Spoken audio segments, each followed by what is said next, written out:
Comrades and friends, on this day, last year, the International Committee of the Fourth International warned that the American ruling class was consciously preparing for war against China. Developments over the past 12 months demonstrate that such preparations are proceeding at a rapid pace. To counter its profound economic crisis, the US ruling elite is determined to assert control over the profits extracted from the Chinese working class and the resources of the entire continent of Asia, no matter what the cost. Almost 4 years ago, in November 2011, the Obama administration announced its pivot to Asia.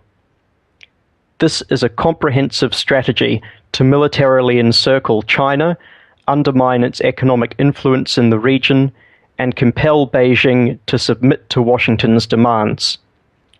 The pivot has transformed the region into a seething cauldron of tensions and rivalries.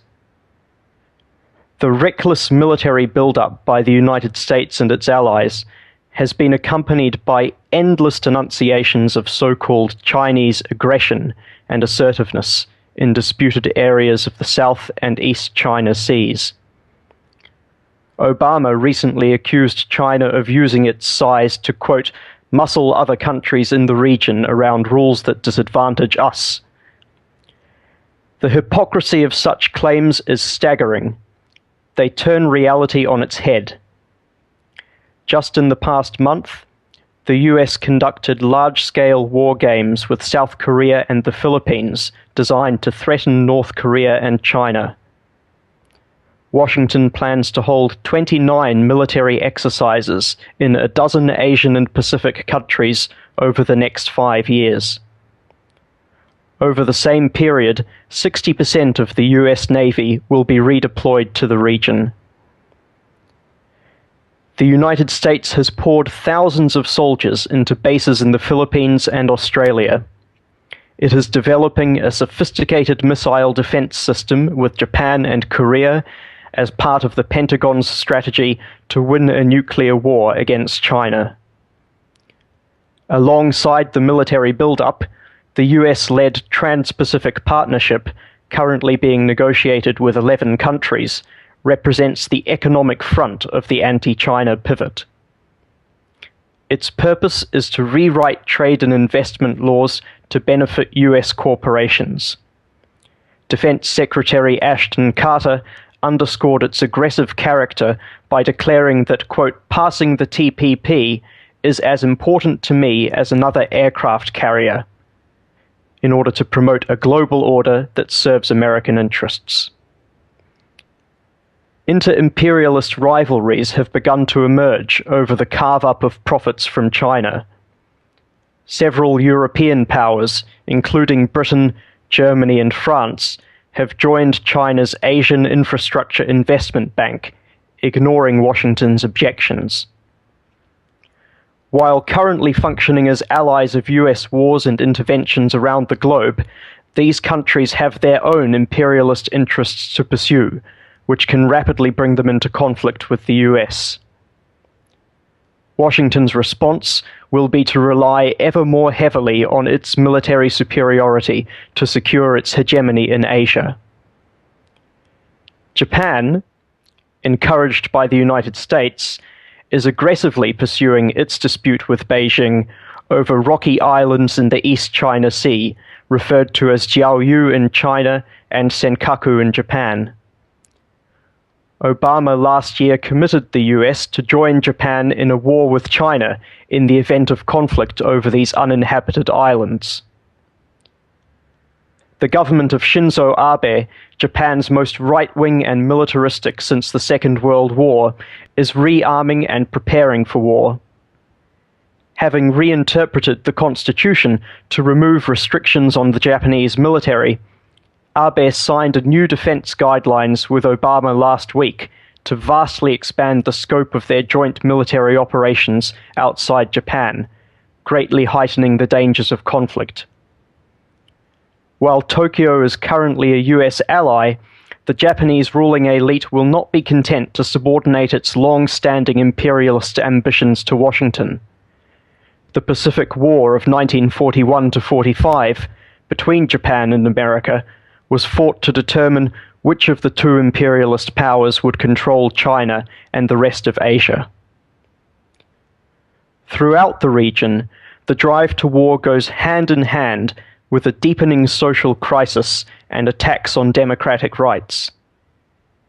In Vietnam, the Philippines, and elsewhere, the political establishment, including Maoist and Stalinist parties, have sought to divert workers' anger by whipping up anti-Chinese chauvinism.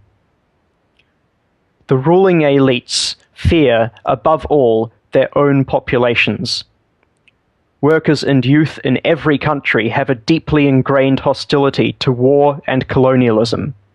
Many countries continue to suffer the legacy of Japanese, American, and European invasions.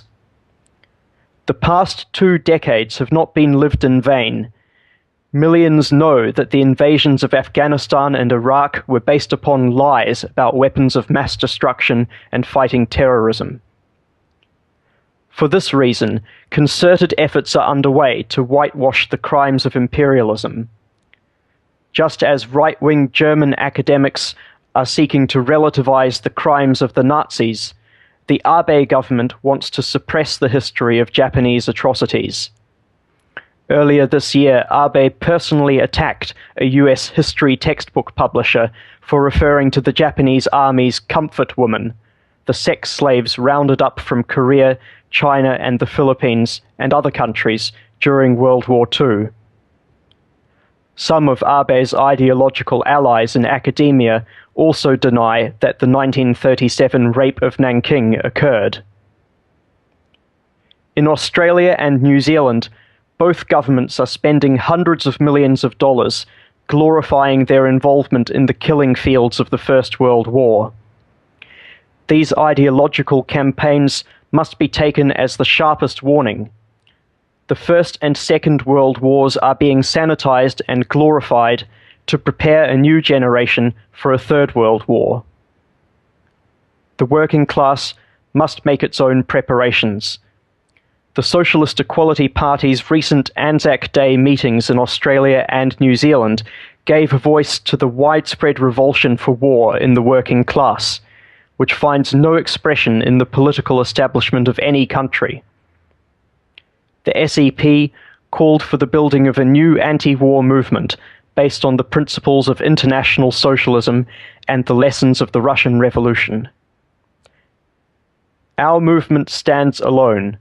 The middle-class pseudo-lefts and liberals who led the mass protests against the invasion of Iraq in 2003 into a blind alley have joined the camp of imperialism. They now assist the drive to war by echoing Washington's hypocritical denunciations of Chinese and Russian imperialism and expansionism. At this rally, we appeal to you to join the International Committee of the Fourth International and join the fight to build new sections throughout Asia and the Pacific. This is the only way to unite the working class across all borders against imperialist war and the capitalist system.